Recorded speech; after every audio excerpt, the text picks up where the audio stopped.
La historia que les voy a contar los va a sorprender por sus detalles y la inacción de la policía.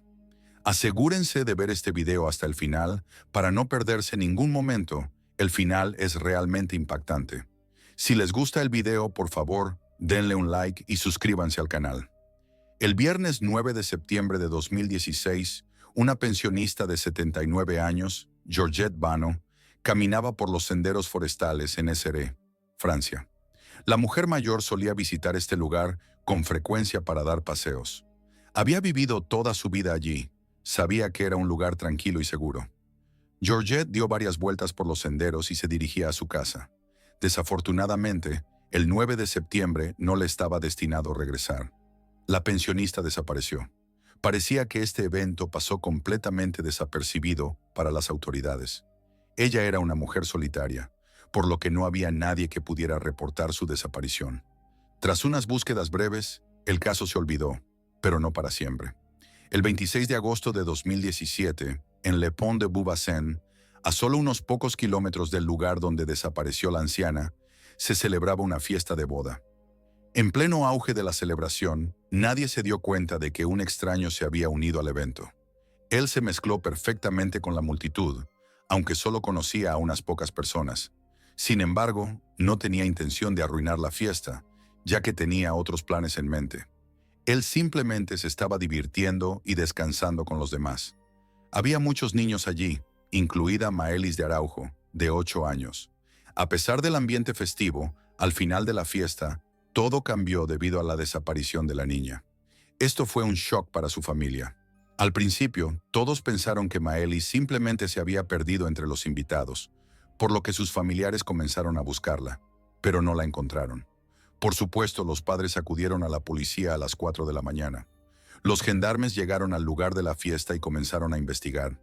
De hecho, ella se convirtió en la 30ª persona desaparecida en esta área, entre 2007 y 2017.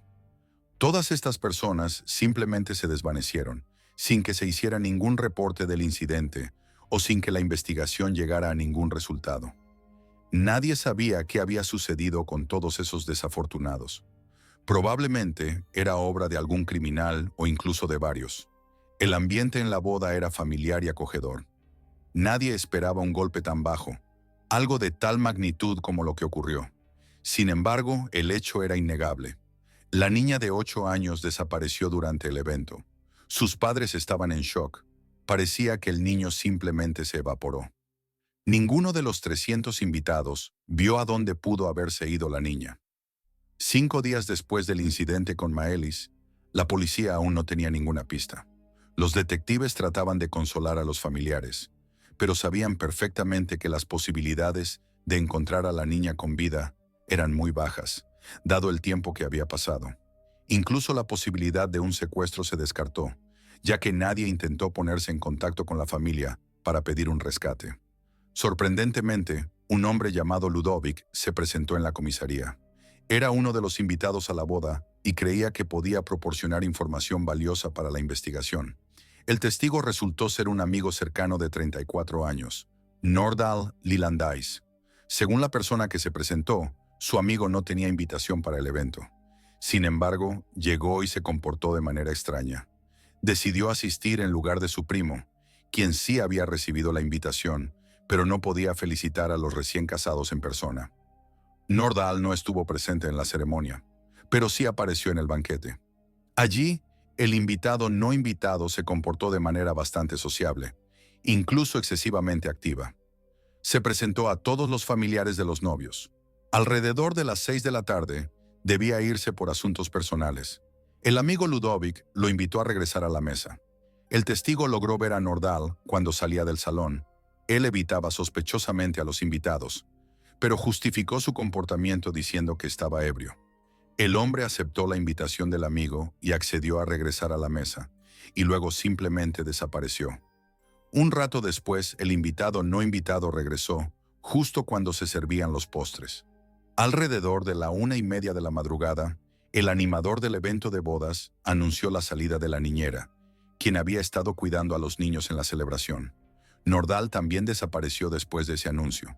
Según Ludovic, aproximadamente después de su salida, Nadie pudo encontrar a Maelis, quien hasta ese momento había estado correteando por el salón con otros niños.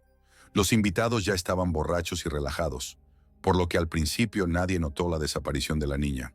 Algunos ni siquiera se dieron cuenta de que la niñera se había ido y que los niños quedaron sin supervisión. El secuestrador actuó tan meticulosamente que ni siquiera la madre de Maelis notó nada extraño ni sospechó hasta que ya fue demasiado tarde. Ludovic creía que Nordahl debía ser investigado. A pesar de la breve interacción, muchos de los invitados confiaron en Nordahl durante el evento. A lo largo de la noche, logró dar una buena impresión como un chico amigable. Incluso la madre de la niña desaparecida tuvo una breve conversación con él y con su hija. Los tres hablaron sobre los perros de la familia, que tenían 3. Al igual que Nordahl, el hombre sugirió que la niña les mostrara sus mascotas. Ella y su madre aceptaron, pero era demasiado tarde, por lo que los adultos decidieron hablar de eso más tarde. Todo esto terminó por adormecer la vigilancia de la madre. Según la mujer, Nordahl quería mostrarle a la niña sus 3 perros en persona. Pero ¿podría el niño después subirse a un coche con un hombre completamente desconocido a medianoche sin avisar a sus padres? Había decenas de personas por ahí. ¿Cómo podría haberse escapado sin ser notado en tal multitud? Quienquiera que fuera el criminal, claramente estaba borrando las huellas. Uno de los invitados recordó cómo Maelis salió por la puerta trasera. En ese momento no había nadie con ella. La última vez que la madre y el padre vieron a su hija fue alrededor de las 2:30 de la madrugada. Cuando se notó la desaparición de la niña y comenzaron a buscarla en la boda, Nordahl ya se había ido.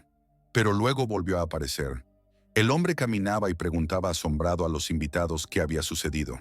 La madre de Maelis se acercó a Nordahl y le preguntó si había visto a su hija, a lo que el invitado no invitado respondió tranquilamente que no tenía idea de dónde podría estar la niña. Quiso unirse a la búsqueda, pero el invitado borracho comenzó a sentirse mal debido al vino que había bebido y vomitó. Parecía que Nordahl se sentía muy mal, por lo que, poco antes de la llegada de la policía, alrededor de las 4 de la madrugada, se fue.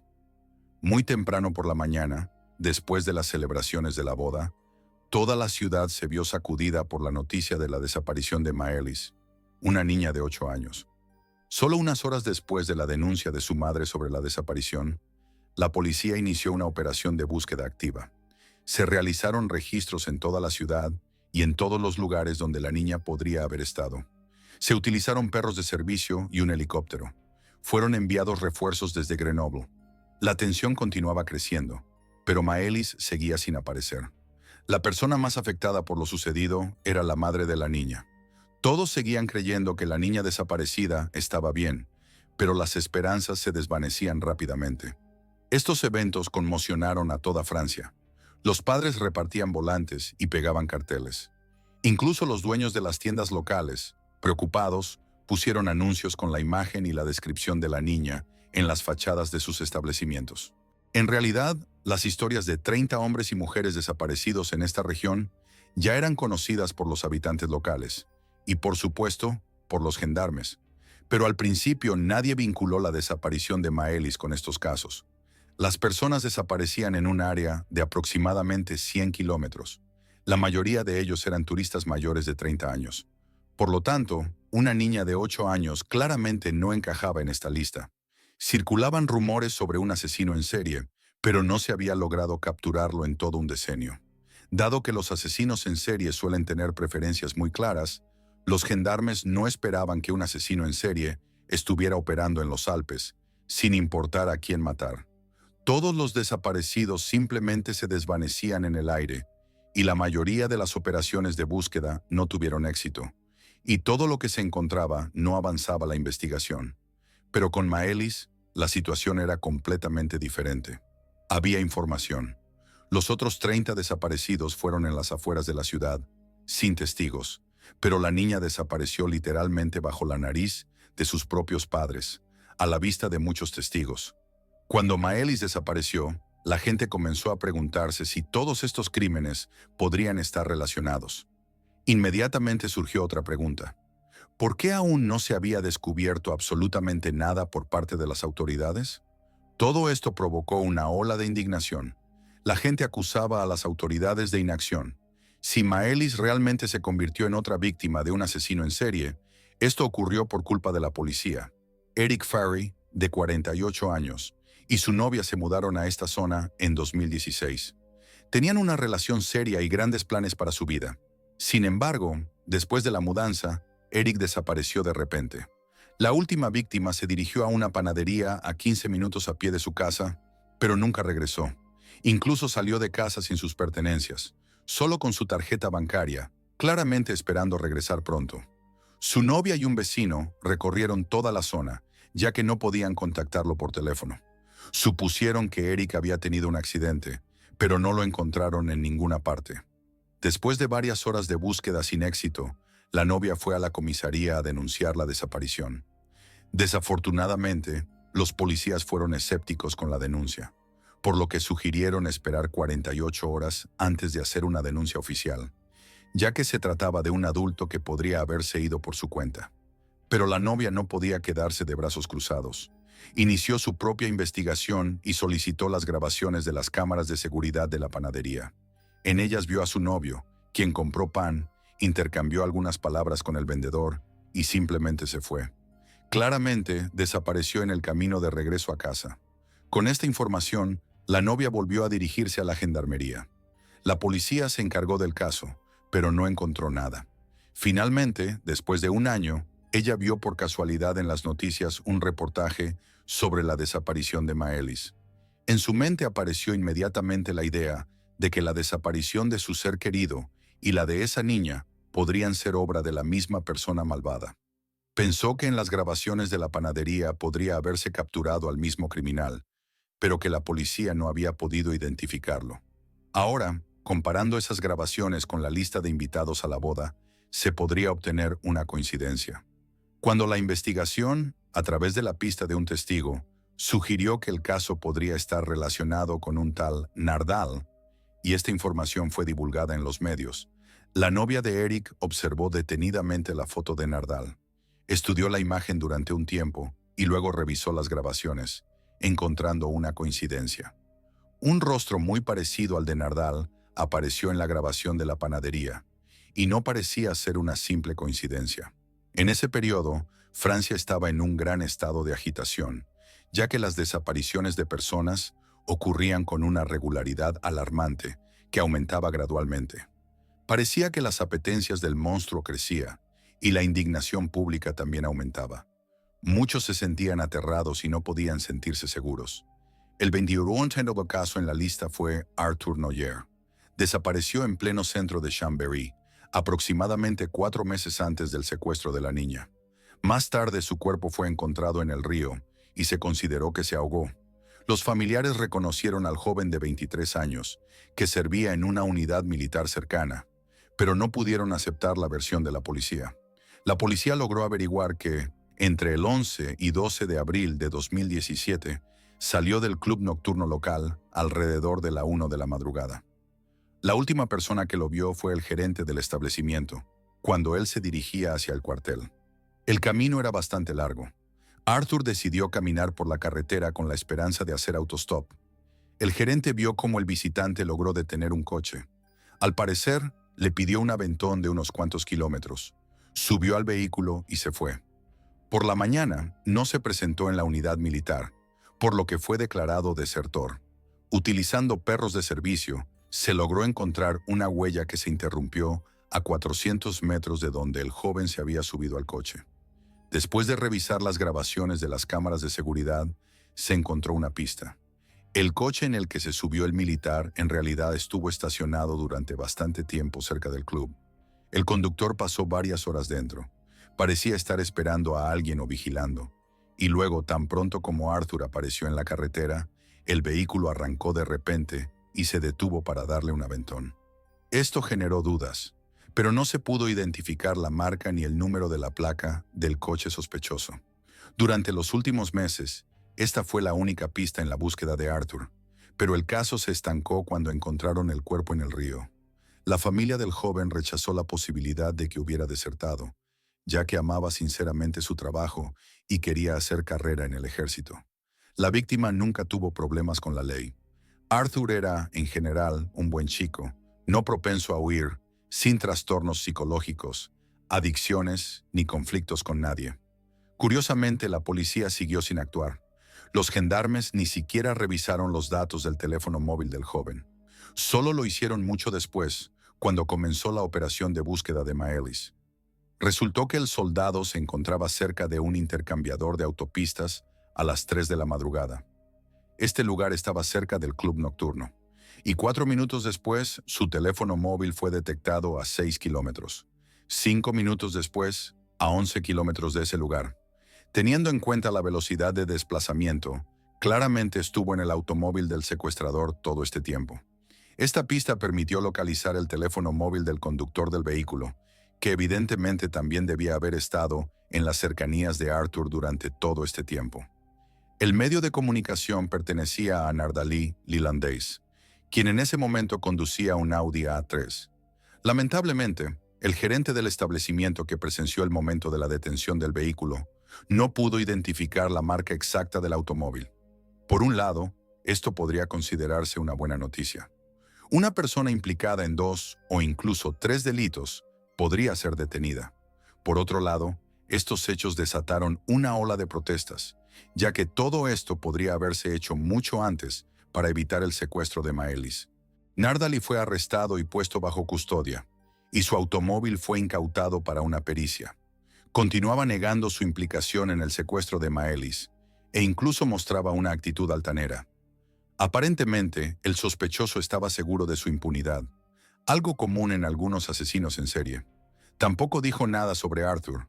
A todas las preguntas, el detenido respondía con mucha seguridad. Tenía un verdadero don para la persuasión. Todos los detectives que trabajaron con Nardali quedaron sorprendidos por sus respuestas claras y su velocidad de reacción. Era muy difícil obtener alguna pista. Se descubrió que solo unas horas después de la desaparición de la niña, fue a una estación de lavado de autos y pasó más de 2 horas limpiando minuciosamente el interior y el exterior del coche. Pero, según el sospechoso, esto era completamente explicable. Estaba preparando el automóvil para la venta, por lo que limpiaba cuidadosamente todas las manchas en el interior. En las grabaciones de las cámaras de la estación de lavado, los investigadores notaron que prestó mucha atención al asiento del pasajero delantero. Nardali pasó alrededor de media hora solo en ese asiento. Además, el sospechoso se llevó todas las servilletas y trapos que quedaron después de la limpieza. No arrojó nada a la basura del lavado de autos, lo que también parecía extraño. El hombre insistió en que no había nada sospechoso en todo esto. El coche se estaba preparando para la venta, por lo que fue limpiado con tanto detalle. El detenido tenía 3 perros grandes, que dejaron mucho pelo y manchas en el interior. Claro que Nardali sabía que los detectives no tenían pruebas directas en su contra, por lo que aprovechó la situación. Los investigadores no lograron confundir al hombre con sus preguntas, ni hacerle confesar. Estaba en la comisaría con su abogado, dando respuestas claras y equilibradas que parecían muy convincentes, a pesar de que la policía tenía sospechas sobre él. Sorprendentemente, los gendarmes liberaron a Nardali 24 horas después de su arresto debido a la falta de pruebas. Por lo tanto, los detectives se vieron obligados a continuar la investigación. Se descubrió que a sus 34 años, Nardali no tenía ningún problema en involucrarse en actividades ilegales. Sus perfiles en redes sociales contenían numerosas publicaciones, incluidos videos donde aparecía con sustancias prohibidas. En sus páginas, el joven afirmaba abiertamente que vendía drogas y las consumía regularmente. El sospechoso tenía antecedentes penales. En 2009 fue arrestado por robo y daños a la propiedad. A pesar de esto, Nardali tenía muchos amigos. Todos lo describían como una buena persona. Nadie en su círculo cercano sospechaba que detrás de esa máscara se ocultaba un asesino en serie. Tenía una verdadera pasión por los perros. Además, Nardali poseía una habilidad para seducir y podía ganarse la confianza de cualquiera. Probablemente esto le costó la vida a Lucy Rue, la terrorífica persona desaparecida. Ella desapareció 5 años antes de la desaparición de Maelis. Tenía 34 años. Recibía tratamiento en una clínica psiquiátrica local para tratar sus fobias. Durante el día, asistía a terapias y por la noche regresaba a su hogar. Un día por la mañana en septiembre, Salió de su casa sin documentos ni pertenencias, pero nunca regresó. De la misma manera que en todos los casos anteriores, la policía no tenía absolutamente ninguna pista. Parecía que la víctima simplemente había desaparecido. A finales de 2017, la hermana de Lucy, llamada Natalie, se enteró del caso de Nardali. La mujer también sospechó inmediatamente de una conexión entre este hombre y la desaparición de su hermana. Oyó hablar del militar Arthur y se dio cuenta de que su ser querido había desaparecido en una zona similar a la donde más tarde encontraron al joven ahogado. Como en los casos anteriores, la policía no mostró un interés especial en el caso de Lucy. No se descartaba que, debido a sus problemas psicológicos, no se le hubiera prestado la atención adecuada. La madre y la hermana también tuvieron que realizar su propia investigación. Notaron una extraña conducta de la hija. Solo un día antes de su desaparición, la joven hizo una compra extraña. Llevó varias tablas y tornillos desde una ferretería. Después de eso, regresó a casa, pero no llevaba consigo nada de lo que había comprado. Esto parecía raro. ¿Para qué necesitaba esos materiales de construcción? La madre fue al centro comercial donde su hija había comprado y encontró al mismo taxista que la había llevado. El conductor explicó que la dejó a aproximadamente 1 kilómetro de la casa, junto con todas las compras que le ayudó a descargar. Lo que ocurrió después y a dónde fueron a parar las tablas siguió siendo un misterio, y al día siguiente Lucy desapareció. La familia sentía que las compras y la desaparición podrían estar relacionadas, pero en la policía ni siquiera les prestaron atención. Después de un año de búsquedas infructuosas, el caso fue cerrado por falta de pruebas. En este caso también se evidenció una flagrante indiferencia por parte de los gendarmes. Ninguno de los familiares o amigos cercanos de la joven fue interrogado.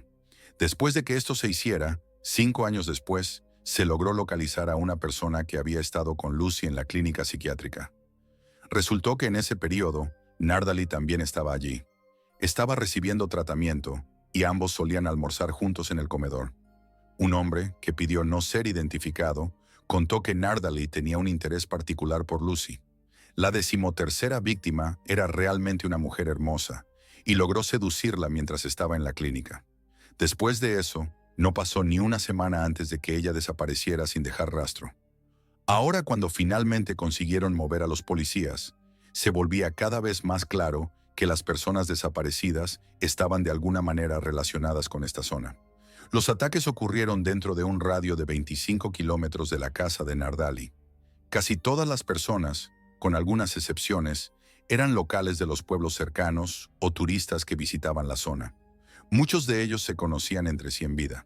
En muchos casos, Nardali estaba involucrado de alguna manera.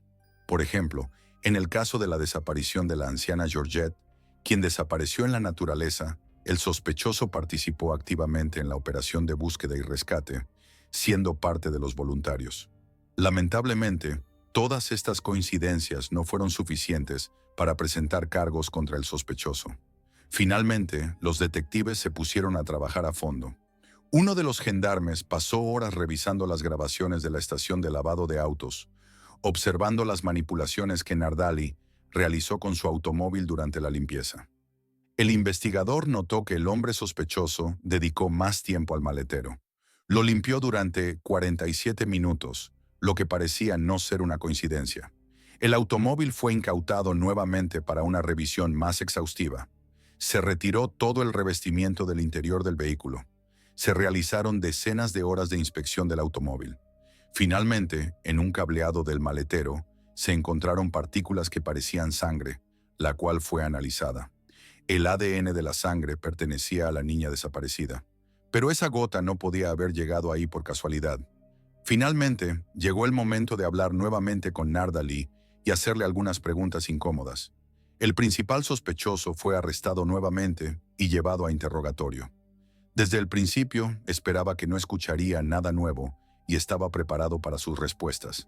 Nardali se comportaba con la misma confianza y arrogancia, pero su rostro cambió drásticamente cuando le preguntaron sobre la sangre en el maletero. Bajo la presión de las pruebas irrefutables, se rindió en unas pocas horas. El 14 de febrero de 2018, Nardali confesó que se había ido de la boda con Maelis, ya que había prometido mostrarle sus perros a la niña. El sospechoso insistió en que lo sucedido fue un accidente. Según sus palabras, en el coche, Maelis comenzó a llorar sin razón alguna, lo que le irritó profundamente. Él solo quería mostrarle los perros. Esto lo enfureció y golpeó a la niña con fuerza en la cabeza. Ella murió al instante. Sin embargo, más tarde, el sospechoso admitió que la golpeó 4 veces. Los policías continuaron buscando y revisando las grabaciones de las cámaras de seguridad. Lograron capturar el automóvil con el secuestrador y la niña con un vestido blanco llamativo. La cámara los grabó a las 2:47 en la calle Pont de Beaubassin. En las grabaciones se veía a la niña en el coche, claramente asustada, encorvada sobre el asiento y aferrándose a la puerta bloqueada. Ella trataba de alejarse del conductor. En otras grabaciones se observaba cómo Nardali salía del auto, como si estuviera pensando algo afuera. La niña ya no se movía y posiblemente estaba muerta. Nardali accedió a mostrarles a los investigadores el lugar donde había escondido el cuerpo de la niña. Sin embargo, cuando llegaron a una zona remota con una fábrica abandonada, comenzó a caminar en círculos y a hacer como si no recordara el lugar exacto del entierro. El hombre condujo a la policía en círculos casi todo el día, hasta que por la tarde finalmente señaló el lugar donde estaba el cuerpo. En ese momento se pudo encontrar el cráneo de la niña y luego su ropa. Fue entonces cuando el criminal comenzó a hacer una comedia, cayendo de rodillas y llorando de una manera tan desgarradora que esta escena desconcertó a todos los gendarmes presentes. Pero todo parecía completamente insincero, más bien actuado. Ahora, 4 meses después, se habían realizado los funerales de la niña, que fueron seguidos con lágrimas por casi toda Francia. Sin embargo, el trabajo de las fuerzas del orden recién comenzaba. Como se descubrió, Nardali se fue de la boda con Maelis a las 2:46 de la madrugada y puso su teléfono móvil en modo avión para evitar ser rastreado. Desapareció por menos de 1 hora, durante la cual logró deshacerse de la niña, meter el cuerpo en el maletero, llevarlo al terreno de la fábrica abandonada, donde lo enterró. Después volvió a la boda y cerca de las 4 de la mañana comenzó a simular una escena de borrachera para escaparse sin levantar sospechas. El único detalle que no encajaba en esta reconstrucción era que tenía muy poco tiempo para hacer todo eso. Por eso, los detectives supusieron que en realidad regresó a la boda con el cuerpo de la niña en el maletero y se deshizo de él después, cuando pudo alejarse sin que lo interrogaran. Esto explicaba por qué se había escapado tan rápidamente después de su regreso, pues evidentemente temía que los gendarmes llegaran y le pidieran abrir el maletero. El cuerpo de la niña estaba separado de sus familiares por solo unos pocos milímetros del metal de la puerta del maletero. Mientras tanto, el asesino mentía cínicamente frente a la madre llorosa de Maelis. Lamentablemente, el cuerpo encontrado de la niña no proporcionó muchas respuestas a las preguntas. Para ese momento, se había descompuesto por completo. La policía solo encontró restos óseos. El forense no pudo determinar la causa exacta de la muerte ni todas las lesiones sufridas por la víctima. No era posible evaluar si la niña había sido violada, lo cual se consideraba el motivo principal del secuestro. El forense notó una nariz rota y una mandíbula fracturada, pero esas heridas no fueron lo suficientemente graves como para causar la muerte. Según los huesos, no había señales de heridas de bala ni de cuchillo, lo que sugiere que la niña podría haber sido estrangulada. El mismo Nardal mencionó una explosión de ira, que la niña gritaba, lo que hizo que el asesino perdiera el control, y presentó otras versiones. Principalmente, se refería a problemas psicológicos, probablemente con la intención de evitar la condena a prisión por incapacidad mental. Sin embargo, las pruebas realizadas confirmaron que el monstruo estaba completamente sano y era consciente de lo que hacía. Inicialmente, Nardal negó su implicación en el secuestro de Arthur, pero el 5 de febrero de 2018 confesó que había subido al soldado en su coche esa noche. Por eso, sus teléfonos se movían juntos en el vehículo. Pero luego, Nardal supuestamente dejó al pasajero y no sabe qué le sucedió. La clave que permitió probar la implicación del sospechoso en el asesinato del soldado fue una importante pista. Nardal había realizado en su teléfono búsquedas inquietantes sobre la descomposición de cuerpos humanos.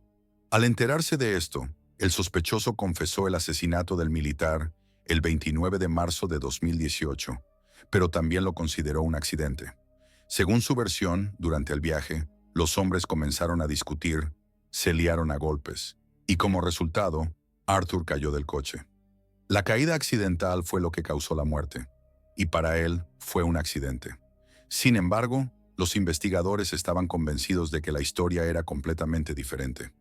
Tal vez surgió una disputa entre ellos, pero en principio, Nardal eligió a Arthur como su víctima. Como un depredador, estaba buscando una víctima esa noche. Probablemente, Nardal le lanzó piedras. Como no se pudo demostrar la premeditación, esto redujo la pena máxima a 30 años en lugar de cadena perpetua. En el juicio, intervino una mujer llamada Monique, quien de hecho logró escapar de este maníaco. No quería ir a la policía por miedo a represalias, pero finalmente decidió contar su historia para ayudar a la acusación a encarcelar a este monstruo por mucho tiempo. Según la historia de la mujer, alrededor de las 10 de la mañana de un día de julio de 2014, llegó a una tienda y vio a un desconocido en un Audi A3 oscuro en el aparcamiento. Él la saludó. Monique respondió que no tenía intención de hacer nuevos conocidos y entró en la tienda. Ella notó que el hombre la seguía de cerca. Pasó por detrás de ella por toda la tienda, pero no compró nada. Esto le causó sospechas. Cuando Monique salió y fue a otra tienda, él también la siguió. Después de la segunda tienda, continuó persiguiéndola en su coche, pero se detuvo cuando la testigo llegó a la comisaría. Ella se dirigió intencionadamente a la policía para pedir ayuda. La mujer creía que solo eso la salvó de la muerte. La policía también permaneció indiferente y no pudo hacer nada, ya que no había delito evidente. En casa, Monique contó esta historia a su hijo, pero fue solo ahora cuando comprendió con quién se había encontrado realmente, ya que reconoció a Nardal en las noticias. Varios exnovias testificaron en el juicio sobre el carácter explosivo y agresivo del hombre. Relataron casos de violencia doméstica, acoso y hostigamiento por parte de él. Nardal era una persona controladora que no podía dejar ir a sus exparejas. Los padres de la niña asesinada se dirigieron a Nardal durante el juicio.